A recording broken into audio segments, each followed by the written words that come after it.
আসসালামু আলাইকুম। সংবাদে আপনাদের সবাইকে স্বাগত জানাচ্ছি। আমি ফিরোজ তোহা। শুরুতেই আরবে কেবলস সংবাদ শিরোনাম। পুরোদমে ইরান ইসরায়েল ভয়াবহ যুদ্ধ চলছে, আর এই মুহূর্তে আমাদের হাতে এসেছে যুদ্ধের সর্বশেষ গুরুত্বপূর্ণ সবথেকে তাজা আপডেট সংবাদ। প্রথমেই জানাবো, ইসরায়েলি বিমান ঘাঁটি লক্ষ্য করে ক্ষেপণাস্ত্র হামলা চালিয়েছে তেহরান। ইসরায়েলের একটি বিমান ঘাঁটি লক্ষ্য করে ক্ষেপণাস্ত্র হামলা চালিয়েছে ইরান। আজ ইরানের সংবাদ মাধ্যম বিষয়টি নিশ্চিত করেছে। এই হামলায় দখলদার ইসরায়েলের ওই গুরুত্বপূর্ণ বিমান ঘাঁটিটি চূর্ণ বিচ্ছিন্ন হয়ে গেছে। এরপর জানাবো, ইসরায়েল ইরান সংঘাতের মধ্যে ট্রাম্পের সঙ্গে আজ পাকিস্তান সেনাবাহিনী প্রধান আসিম মুনিরের বৈঠক। যুক্তরাষ্ট্রের প্রেসিডেন্ট ডোনাল্ড ট্রাম্পের সঙ্গে আজ পাকিস্তান সেনাবাহিনী প্রধান জেনারেল আসিম মুনিরের বৈঠক হওয়ার কথা রয়েছে। ট্রাম্পের সঙ্গে আসিম মুনিরের এই সাক্ষাৎ আগে থেকেই নির্ধারিত ছিল। বিবিসির এক গণমাধ্যমে বিষয়টি নিশ্চিত করা হয়েছে। এদিকে জ্বালানি ট্যাঙ্কার সহ মার্কিন ঘাঁটি ছেড়েছে 4টি যুক্তরাষ্ট্রের F-35 যুদ্ধবিমান। যুক্তরাজ্যের যুদ্ধে জড়ানোর শঙ্কা। ইসরায়েল ইরান সংঘাতে যুক্তরাষ্ট্র সরাসরি জড়িয়ে পড়তে পারে এমন শঙ্কার মধ্যেই 4টি F-35 যুদ্ধবিমান মার্কিন ঘাঁটি ছেড়ে গেছে। এর ফলে যুক্তরাষ্ট্র এই যুদ্ধে জড়িয়ে পড়ার আশঙ্কা তৈরি হয়েছে। এবারে জানাব, 50টি যুদ্ধবিমান নিয়ে ইরানে সেন্ট্রিফিউজ উৎপাদন কেন্দ্রে হামলার দাবি ইহুদিবাদী ইসরায়েলের। পরমাণু সমৃদ্ধকরণের অন্যতম গুরুত্বপূর্ণ মেশিন হচ্ছে সেন্ট্রিফিউজ, আর ইরানের এই সেন্ট্রিফিউজ উৎপাদন কেন্দ্রে 50টির বেশি যুদ্ধবিমান ব্যবহার করে হামলার দাবি করেছে ইসরায়েল। এক প্রতিবেদনে এই তথ্য জানা গেছে।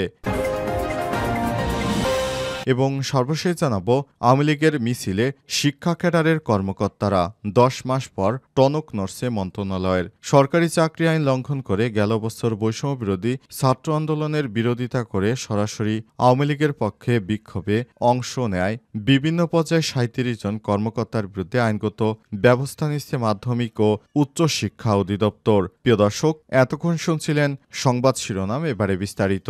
তবে তার আগে বন্ধুরা, অনুরোধ থাকবে এই সংবাদটিতে একটি লাইক দিন। এই চ্যানেলে আপনি নতুন হয়ে থাকলে আমাদের সংবাদটি দেখতে দেখতে চ্যানেলটি সাবস্ক্রাইব করে রাখুন। কমেন্ট করে বন্ধুরা আপনার মূল্যবান মতামত জানিয়ে দিন। ইরান ইসরায়েল যুদ্ধে আপনি কোন দেশকে সমর্থন করেন কমেন্ট করে জানিয়ে দিন। এবারে বিস্তারিত। আর সংবাদটি আপনার সোশ্যাল মিডিয়া ফেসবুকে শেয়ার করে বন্ধুদেরও দেখার সুযোগ করে দিন। ইসরায়েলি বিমান ঘাঁটি লক্ষ্য করে ক্ষেপণাস্ত্র হামলা চালিয়েছে ইরান। ইসরায়েলের একটি বিমান ঘাঁটি লক্ষ্য করে আজ ব্যাপক হারে ক্ষেপণাস্ত্র চালিয়েছে ইরান। আজ ছোড়া ক্ষেপণাস্ত্রে ইসরায়েলের মধ্যাঞ্চলে একটি এলাকায় আঘাত হানে। হামলার পর এলাকাটিতে আগুন জ্বলতে দেখা গেছে। খবর আল জাজিরার। ইরানের ফার্স নিউজ এজেন্সির খবরে বলা হয়েছে, হামলার লক্ষ্যবস্তুগুলোর মধ্যে একটি ছিল ইসরায়েলের উত্তরাঞ্চলে অবস্থিত মেরিন বিমান ঘাঁটি। তবে ইসরায়েলের এই বিমান ঘাঁটিতে আসলেই ইরানি ক্ষেপণাস্ত্র আঘাত হেনেছে কিনা সে বিষয়ে স্পষ্ট কোনো তথ্য জানায়নি ইহুদিবাদী ইসরায়েল। যুদ্ধ চলাকালীন সময়ে ইসরায়েলে সামরিক সেন্সরশিপ চলমান রয়েছে। বিশেষ করে সংবেদনশীল সামরিক স্থাপনায় হামলার বিষয়ে সংবাদ মাধ্যমে প্রতিবেদন প্রকাশের অনুমতি দেয় না ইসরায়েল। এর আগে আরেকটি এলাকায় হারজেলিয়ায় হামলা হয়েছিল। ওই এলাকায় ক্ষেপণাস্ত্র আঘাতে বাসে আগুন লেগে যায়। ইরানি মিডিয়া জানিয়েছে, সামরিক স্থাপনা লক্ষ্য করেই ওই হামলা চালিয়েছে তেহরান। ইহুদিবাদী ইসরায়েলিদের শেষ পর্যন্ত লড়াই করে যার ঘোষণা দিয়েছে ইরানের সর্বোচ্চ সুপ্রিম লিডার আয়াতুল্লাহ খামেনি। তিনি বলেছেন, ইহুদিবাদীদের জায়নবাদী ইসরায়েলের সঙ্গে আমরা কোনো আপোষ করব না। ইহুদিবাদী ইসরায়েলের সমস্ত ঘাঁটি আমরা গুড়িয়ে দিব। আমাদের শেষ রক্তের বিন্দু থাকা পর্যন্ত ইহুদিবাদী ইসরায়েলকে কোনো আপোষ করা হবে না। তাদেরকে পুরোদমে তাদের সমস্ত ঘাঁটি নষ্ট করে দেওয়া হবে। ইসরায়েল ইরান সংঘাতের মধ্যে আজ ট্রাম্পের সঙ্গে পাকিস্তানের সেনাপ্রধানের বৈঠক। যুক্তরাষ্ট্রের প্রেসিডেন্ট ডোনাল্ড ট্রাম্পের সঙ্গে আজ পাকিস্তানের সেনাপ্রধান জেনারেল আসিম মুনিরের বৈঠক হওয়ার কথা রয়েছে। ট্রাম্পের সঙ্গে আসিম মুনিরের এই সাক্ষাৎ আগে থেকেই নির্ধারিত ছিল। স্থানীয় সময় আজ হোয়াইট হাউসে এই বৈঠক অনুষ্ঠিত হবে বলে জানিয়েছে বিবিসি। হোয়াইট হাউসে দুইজন একসঙ্গে মধ্যপ্রাচ্যে অংশ নেবেন বলেও জানা গেছে। তবে এই বৈঠকে গণমাধ্যমের সদস্যদের উপস্থিত থাকতে দেয়া হবে হবে না। বিবিসি জানিয়েছে গত ১৪ জুন থেকে যুক্তরাষ্ট্র সফর করছে জেনারেল মুনির। তাদের মধ্যে এমন এক সময় সাক্ষাৎ হচ্ছে যখন ইরান ও ইসরায়েলের মধ্যে সংঘাত চলছে। অঞ্চলটির অন্যান্য অংশ ছড়িয়ে পড়ার আশঙ্কা দেখা দিয়েছে। ক্রমবর্ধমান উত্তেজনার কারণ সীমান্তে রয়েছে ইরান ও পাকিস্তান। ইরানি সংবাদ মাধ্যম বলছে জেনারেল মুনির এর আগে গত মে মাসের শেষ দিকে ইরানের সশস্ত্র বাহিনীর তৎকালীন প্রধান মোহাম্মদ হুসাইন বাঘেরির সঙ্গে দেখা করেছিলেন। ইসরায়েলি বিমান হামলায় গত ১৩ জুন নিহত হন বাঘেরি। ইরান ইসরায়েল সংঘাতে যুক্তরাষ্ট্র সামরিকভাবে অংশ নিতে পারে বলে গুঞ্জনও চলছে। এরই মধ্যে যুক্তরাজ্যের পূর্বাঞ্চলে একটি ঘাঁটি ত্যাগ করেছে কয়েকটি মার্কিন যুদ্ধ বিমান। খবর সামনে এসেছে ইহুদিবাদী ইসরায়েলদের সহায়তা করতে এই বিমানগুলো ছুটে যাচ্ছে এমনটাই ধারণা করা হচ্ছে। এই বিমানগুলো সরাসরি ইরানের বিভিন্ন পারমাণবিক স্থাপনায় আঘাত হানতে পারে। যুক্তরাষ্ট্রের যুদ্ধে জড়ানোর আশঙ্কা।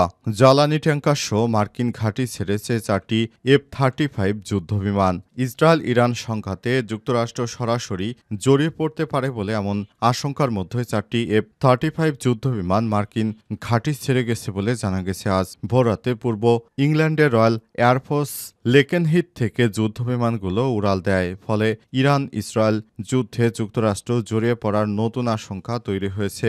এই বিমানগুলোর সঙ্গে একটি জ্বালানি ট্যাঙ্কার বিমানও রয়েছে। এছাড়াও ইরানের মাটি গভীরে তৈরি স্থাপনা হামলা করার সক্ষমতা থাকা B-2B স্পিরিট বোম্বার বিমানও ভারত মহাসাগরের একটি ঘাঁটিতে রাখা হয়েছে বলে বিবিসি জানিয়েছে। ওই ঘাঁটি ইরান থেকে ৪,০০০ কিলোমিটার দূরত্বে অবস্থিত। এছাড়াও গত ৩ দিনের যুক্তরাষ্ট্রের অন্তত ৩০টি মিলিটারি বিমান যুক্তরাষ্ট্র থেকে নিয়ে যাওয়া হয়েছে স্পেন, স্কটল্যান্ড ও ইংল্যান্ডের বিভিন্ন ঘাঁটিতে। তবে এসব বিমান ইরান ইসরায়েল সংঘাতের কারণে ইউরোপে নেওয়া হয়েছে কিনা তা এখনও স্পষ্ট না। অন্যদিকে বিবিসি মার্কিন সহযোগী CBS নিউজের সূত্র জানিয়েছে ইরানের পরমাণু কার্যক্রমের কেন্দ্রগুলোতে হামলায় ইসরায়েলের সাথে যোগ দিতে পারে মার্কিন যুক্তরাষ্ট্র। তবে ট্রাম্পের বিভিন্ন হুমকি ধামকির কারণে যুক্তরাষ্ট্রের সংঘাতে চড়ানোর বিষয়টি একেবারেই উড়িয়ে দেওয়া যাচ্ছে না। এদিকে আজ ভোরে ইরানের সেন্ট্রিফিউজ উৎপাদন কেন্দ্রে ৫০টির বেশি যুদ্ধবিমান ব্যবহার করে হামলার দাবি করেছে ইসরায়েল। টেলিগ্রামে পোস্ট করে এক বিবৃতিতে ইসরায়েলের সামরিক বাহিনী বলছে সুনির্দিষ্ট গোয়েন্দা নির্দেশনার ভিত্তিতে ওই হামলা চালিয়েছে তারা। এমন পরিস্থিতিতে আজ ভোরে ইরানের শীর্ষ নেতা আয়াতুল্লাহ আলী খামেনির জায়নিস্টদের সঙ্গে সমঝোতা করবেন না বলে জানিয়েছে। বরং সামাজিক যোগাযোগ মাধ্যম টুইটার এক বার্তায় তিনি বলেছেন যুদ্ধ শুরু হলো ফলে ইরান সহজে পিছু হটবে বলেই মনে করা হচ্ছে। আওয়ামী লীগের মিছিলে শিক্ষা ক্যাডারের কর্মকর্তারা ১০ মাস পর টনক নড়ছে মন্ত্রণালয়ের। আওয়ামী লীগের হয়ে শিক্ষা ক্যাডারের ১০ জন কর্মকর্তা বিগত সময় মিছিল করেছিল। ১০ মাস পর বিষয়টি সামনে এসেছে। সামাজিক যোগাযোগ মাধ্যমে বিষয়টি ছড়িয়ে পড়ার পর এ নিয়ে নানা জল্পনা কল্পনা শুরু হয়েছে।